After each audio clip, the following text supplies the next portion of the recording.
Guess ಮಾಡು. ನಿಮ್ಮ ತಲೆಯಲ್ಲಿ ಏನಿದೆ ಅಂತ ನಮ್ಗೆ ಹೇಗೆ ಗೊತ್ತಾಗಬೇಕು ಪರಮೇಶ್ವರ, ನೀವೇ ಹೇಳಿ. ಅಯ್ಯೋ ದಡ್ಡಿ, ಟೊಮೆಟೊ ಬೇಯಿಸ್ತಾ ಇದ್ದೀನಿ ಅಂದರೆ ಟೊಮೆಟೊ ರೈಸ್ ಮಾಡ್ತಾ ಇದ್ದೀನಿ ಅಂತ ತಾನೇ ಅರ್ಥ. ಆಹಾ, ನಿಮ್ಮ ತಲೆಯಲ್ಲಿ ಒಂದು ಅದ್ಭುತವಾದ ಕಲೆ ಇದೆ ಯಜಮಾನ್ರೆ. ಅಕ್ಕಿ ಎಲ್ಲಿದೆ? ಏನು ಪಾರ್ವತಿ, ನನ್ನೇ ಟೆಸ್ಟ್ ಮಾಡ್ತಾ ಇದೆಯಾ? ಈ ಅಡುಗೆ ಮನೆಯಲ್ಲಿ ಯಾವ್ಯಾವ ಮೂಲೆಯಲ್ಲಿ ಏನೇನಿದೆ ಅಂತ ಆರದು ಕುಡಿದು ಬಿಟ್ಟಿದ್ದೀನಿ. ಅಕ್ಕಿ ಕಡೆ ಡಬ್ಬದಲ್ಲಿದೆ. ಸರಿ, 4 ಲೋಟ ಅಕ್ಕಿನ ನೀರಲ್ಲಿ ತೊಳಿರಿ, ನಾನು ಹೋಗ್ಬೇಕು ತರಕಾರಿ ಹೆಚ್ಚ್ತೀನಿ.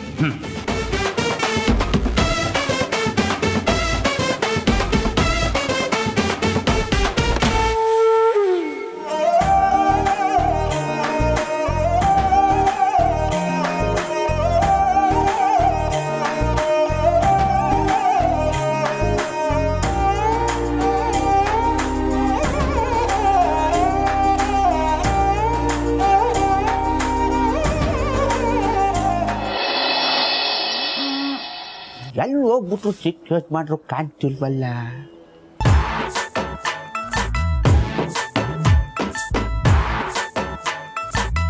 Hi Gauri, myself Nandi.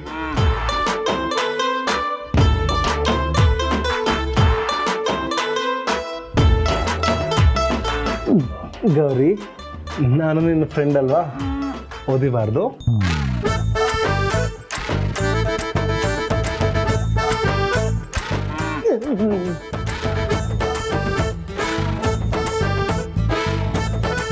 ಓಹೋ, ಚಿಕ್ಕ ಯಜಮಾನ್ರೆ ಹಾಲು ಕೊರಿತಾ ಇದ್ದೀರಾ? ಕೊರಿರಿ ಕೊರಿರಿ.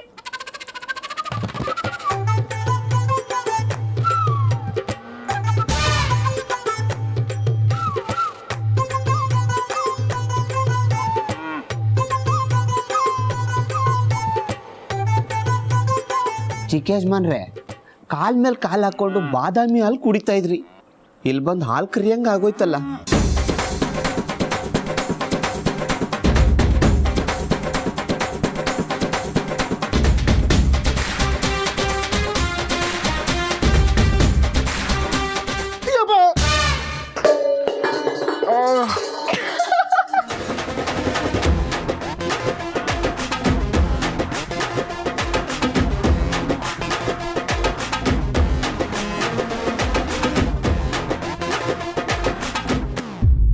ನಾನು ನೀನು ಒಂದಾದ ಮೇಲೆ ತಾತ ಬರ್ತಾ ಇದ್ದಾರೆ. ಎಲ್ಲ ಕೆಲಸ ನೀವೇ ಮಾಡಿದ್ರಿ ಅನ್ನೋ ಥರ ಇರಲಿ, ನಾನು ಹೋಗ್ಬಿಟ್ಟು ಬೇಗ ಪಾತ್ರೆ ತೊಳಿತೀನಿ. ನೋಡುವೆ ಕನಸಲ್ಲಿ ನೀನು, ಮನಸ್ಸಲ್ಲಿ ನೀನು. ಏನಾಯ್ತು, ಏನ್ ಮಾಡ್ಕೊಂಡ್ರಿ?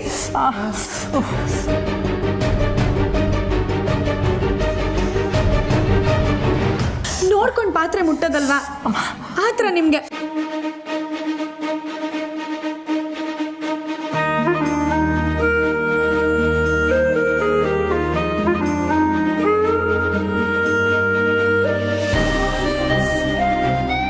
ತುಂಬಾ ನೋವಾಗ್ತಿದ್ಯಾ? ಇಲ್ಲ ಪಾರ್ವತಿ, ಸ್ವಲ್ಪ ಕೈ ಸುಡ್ತು ಅಷ್ಟೇ. ನೀನು ಅವಳು ಒಂದಾದ ಮೇಲೆ. ಹೆಂಡ್ತಿರಂದ್ರೆ ಹೀಗೇನಪ್ಪ, ಗಂಡನ್ಗೆ ಸ್ವಲ್ಪ ನೋವಾದರೂ ಸಾಕು ಒದ್ದಾಡ್ಬಿಡ್ತಾರೆ.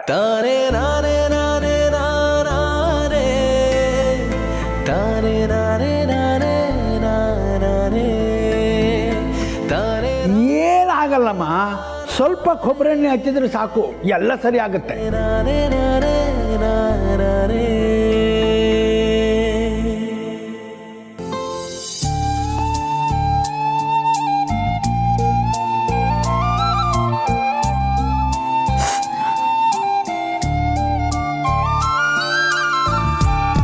ತುಂಬ ಉರಿತಿದ್ಯಾ?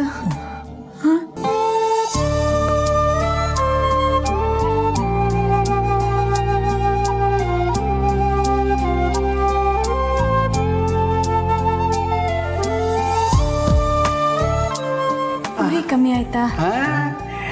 ಹೆಂಡತಿ ಗಾಯಕ್ಕೆ ಔಷಧಿ ಹಾಕಿದರೆ ಎಂಥ ಉರಿ ಇದ್ರೂ ಕೂಡ ಮಂಗಮಾಯ ಆಗ್ಬಿಡುತ್ತೆ. ಒಂದು ಕೆಲಸ ಮಾಡಿ, ಇಬ್ರು ಸ್ವಲ್ಪ ಹತ್ತಿರ ಹತ್ರ ನಿಂತ್ಕೊಳ್ಳಿ.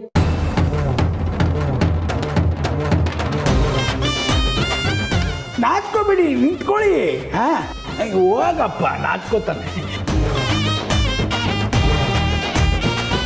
ನಿಮ್ಮಿಬ್ಬರ ಮಧ್ಯೆ ಗಾಳಿ ಕೂಡ ಹೋಗಿ ಕುಡಿದು.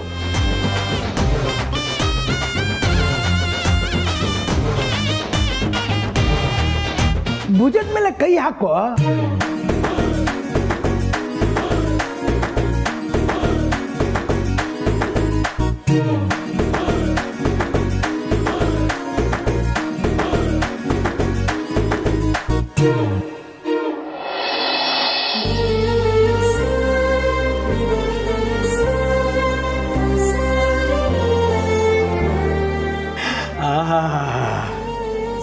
ನಿಮ್ಮ ಅಪ್ಪ ಅಮ್ಮ ನಿಮಗೆ ಯಾವಾಗ ಪಾರ್ವತಿ ಪರಮೇಶ್ವರ್ ಅಂತ ಹೆಸರಿಟ್ಟರು ಸಾರ್ಥಕವಾಯಿತು.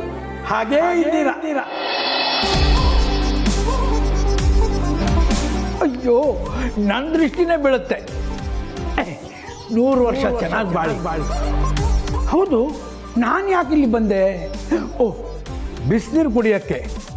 ಆದರೆ ನಿಮ್ಮಿಬ್ಬರನ್ನ ನೋಡಿ ತಣ್ಣೀರು ಕುಡಿದಷ್ಟೇ ಸಮಾಧಾನ ಆಯಿತು. ವಾಹ್, ಒಳ್ಳೆಯದಾಗಿ.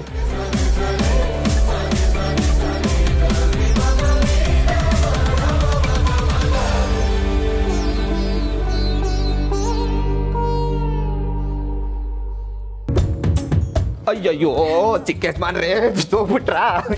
ಎದೊಳಿ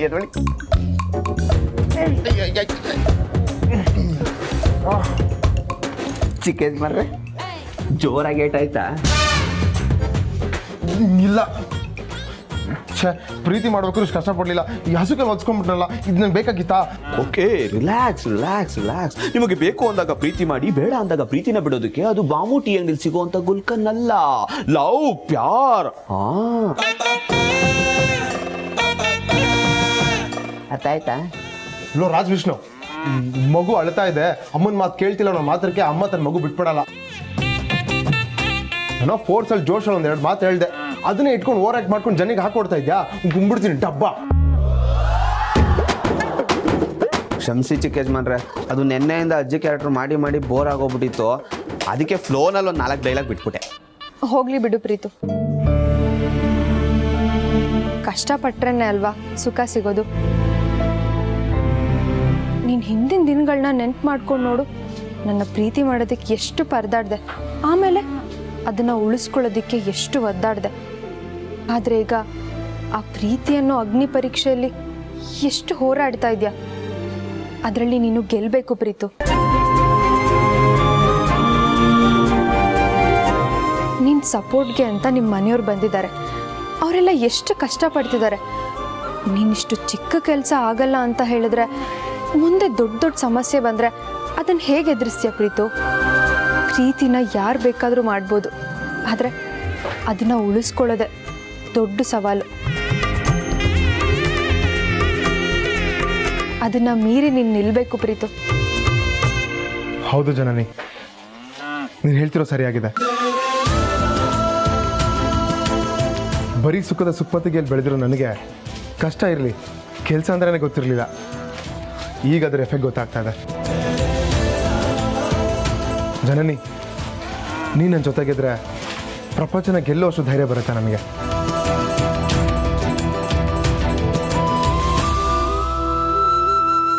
ಸರಿ ಬಾ, ನಾನೇ ಹಾಲು ಕರೆಯೋದು ಹೇಳಿಕೊಡ್ತೀನಿ. ಯಜಮಾನ್ರೆ ಜಮಾಯಿಸಿ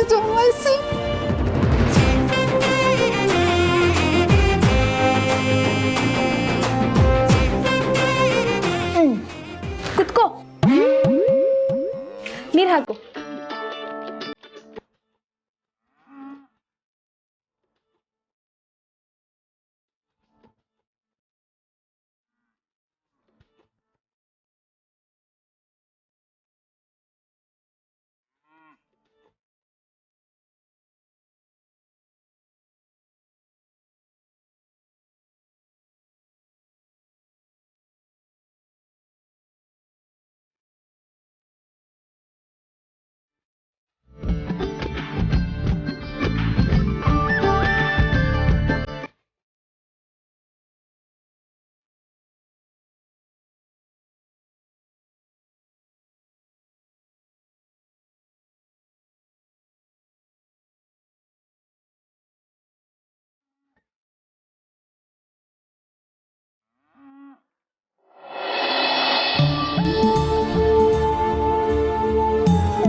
ಪಾರ್ವತಿ, ಇನ್ನು ಅರ್ಧ ಗಂಟೆಯಲ್ಲಿ ಬಿಸಿ ಬಿಸಿ ಟೊಮ್ಯಾಟೊ ರೈಸ್ ರೆಡಿ.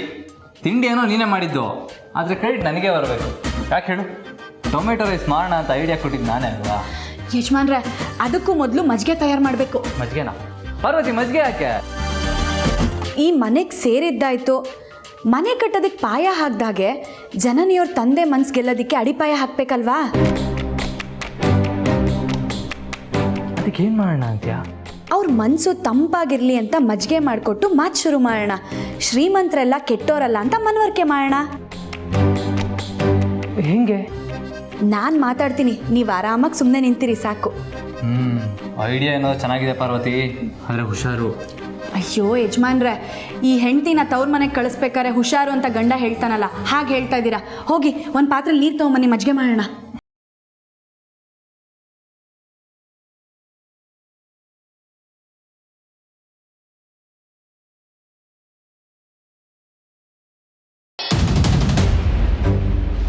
ಏನ್ರಿ ಸಿಂಗಣ್ಣ, ಅಣ್ಣ, ನಮ್ಮೂರು ರೈತರಿಗೆಲ್ಲ ದವಸ ಧಾನ್ಯಗಳೆಲ್ಲ ತಲುಪೋದ್ವೇನಪ್ಪ?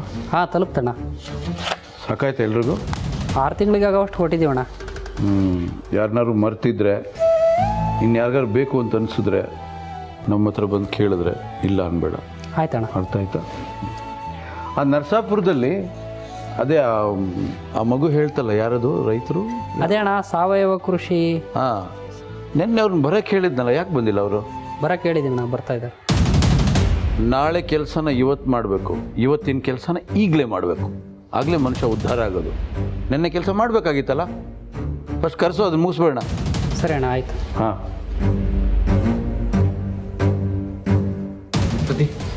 ಶುಂಠಿ ಹಾಕಿ ಮಜ್ಜಿಗೆ ಮಾಡಿದ್ದೀನಿ. ತಾತ, ಮಜ್ಜಿಗೆ. ಏನಮ್ಮ ಕಾಫಿ ಹೊತ್ತಲ್ಲಿ ಮಜ್ಜಿಗೆ ಕೊಡ್ತಾ ಇದೀಯಾ? ಮನಸ್ಸು ತಂಪಾಗಿರಲಿ ಅಂತ ಮಾಡ್ಕೊಂಡು ತಂದಿದ್ದೀನಿ ತಾತ. ಓ ಹಾಗೆ, ಕೊಡು ಕುಡಿತೀನಿ.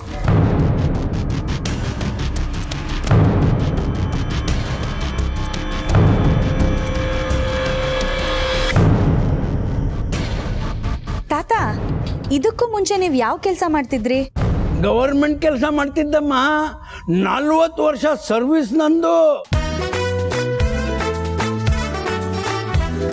5 ದಿವಸನೂ ರಜೆ ತಗೊಳ್ಳಿಲ್ಲ. ಅವಾರ್ಡ್ ಬೇರೆ ಕೊಟ್ರು ಮಾ.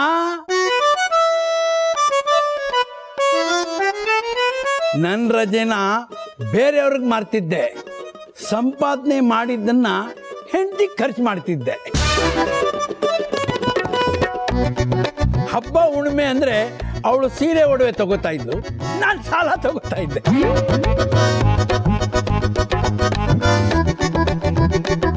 ನೀರು ತೆಗೆದ್ರೆ 20 ಸೀರೆ ಕಾಲ್ಗೆ ಬೀಳೋದು, ಆದರೆ ಅವಳು ಮಾತ್ರ ಒಂದಿನಾನು ಕಾಲ್ಗೆ ಬಿದ್ದಿಲ್ಲ. ಆದ್ರೆ ಸುಳ್ಳು ಹೇಳಬಾರ್ದು, ಲಕ್ಷಣವಾಗಿದ್ಲು. ಇವನು ಇವನ್ ತಾಯಿ ಥರಾನೇ. ಇದಕ್ಕೂ ಪೂರೈಸ್ಬೇಕಾ? ಹೌದು, ಇದಕ್ಕೆ ಮುಂಚೆ ನೀವು ಎಲ್ಲಿ ಕೆಲಸ ಮಾಡ್ತಾ ಇದ್ರಿ? ನಿಮಗೆ ಗೊತ್ತಲ್ವಾ ತಾತ, ಮನುಷ್ಯತ್ವ ಇಲ್ದಿರೋ ಒಬ್ಬ ಶ್ರೀಮಂತನ ಮನೇಲಿ ಕೆಲಸ ಮಾಡ್ತಿದ್ವಿ. ಅಯ್ಯೋ, ಅದನ್ನೆಲ್ಲಮ್ಮ ನಾನು ಕೇಳಿದ್ದು. ಅದಕ್ಕಿಂತ ಮುಂಚೆ ನೀವು ಎಲ್ಲಿ ಕೆಲಸ ಮಾಡ್ತಿದ್ರಿ ಅಂತ. ಅವರು ನಿಮ್ಮನ್ನ ಮನೆಯಿಂದ ಆಚೆ ಹಾಕಿದ್ದ? ಅಯ್ಯೋ ಇಲ್ಲ ತಾತ, ಎಲ್ಲ ಶ್ರೀಮಂತರು ಕೆಟ್ಟೋರಲ್ಲ.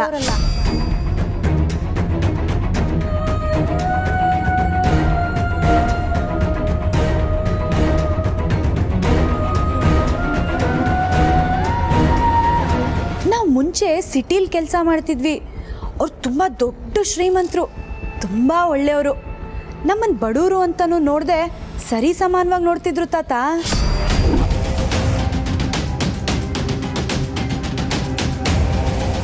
ನನ್ನನ್ನಂತೂ ಅವ್ರ ಮಗಳ ಥರ ನೋಡ್ಕೊಳ್ಳೋರು. ನನಗೆ ಏನೇ ಬೇಕು ಅಂದ್ರೂ ಅವರೇ ತೊಗೊಂಬಂದು ಕೊಡೋರು ತಾತ.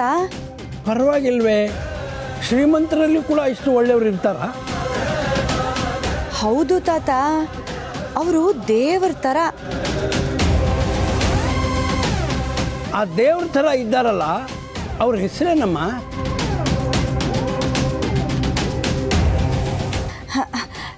ಅವ್ರ ಹೆಸರು ಅಖಿಲ ಅಂತ ತಾತ. ಸದ್ದು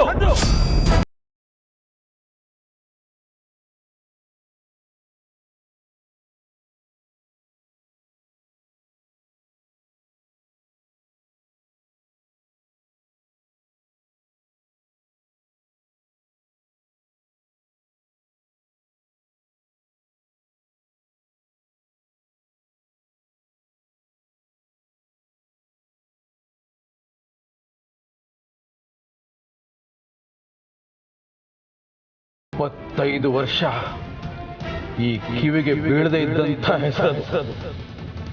ಬೀಳಕೂಡ್ದು, ಹೇಳಕೂಡ್ದು, ಯಾರು ಆ ಹೆಸರನ್ನ ಹೇಳ್ಕೂಡ್ದು.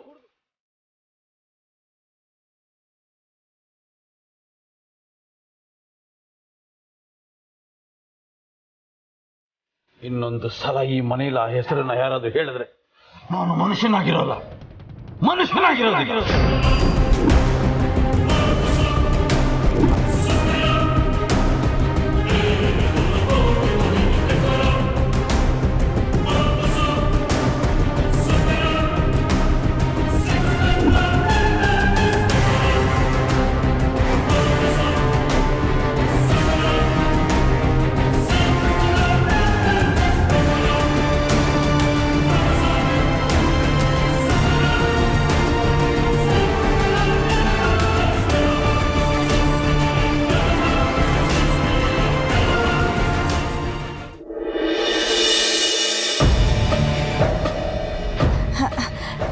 ಅವ್ರ ಹೆಸರು ಅಖಿಲ ಅಂತ ತಾತ.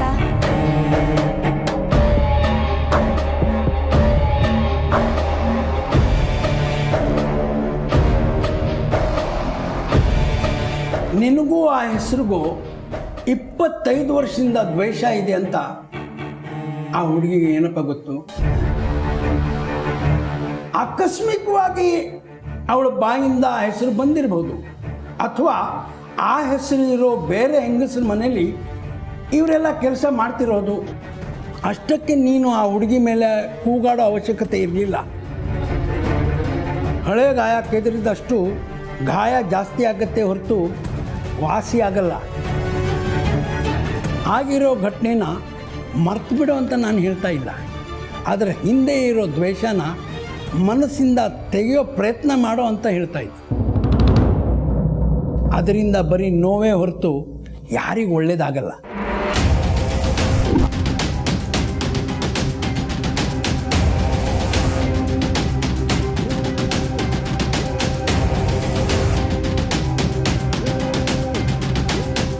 ನಾನು ಬದುಕಿರೋವರೆಗೂ ನನ್ನ ಎದೆಯಲ್ಲಿ ಹತ್ಕೊಂಡು ಉರಿತಾ ಇರೋ ದ್ವೇಷ ಅನ್ನೋ ಆ ಜ್ವಾಲಾಮುಖಿ ಕಮ್ಮಿ ಆಗಲ್ಲ.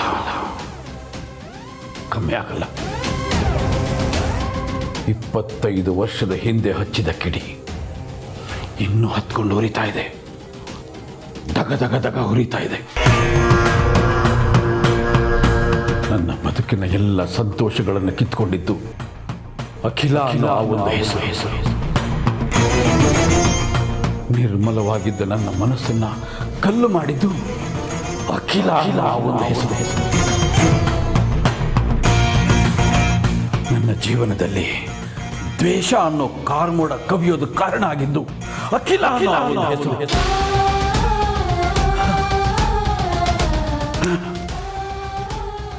ನಾನು ಮರಿಬೇಕು ಅಂತ ಪ್ರಯತ್ನ ಮಾಡ್ತೀನಿ, ಸಾಧ್ಯ ಆಗ್ತಿಲ್ಲ.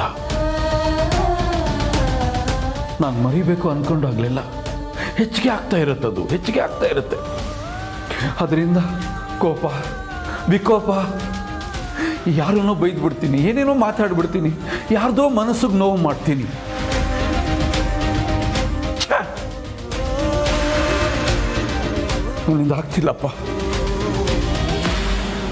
ನನ್ನಿಂದ ಆಗ್ತಿಲ್ಲಪ್ಪ.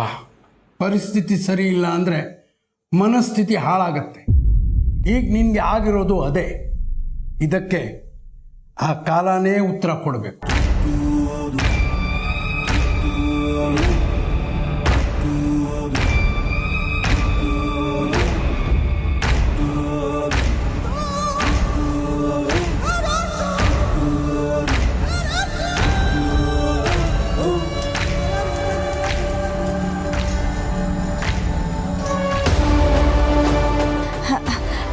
ಅವ್ರ ಹೆಸರು ಅಖಿಲ ಅಂತ ತಾತ.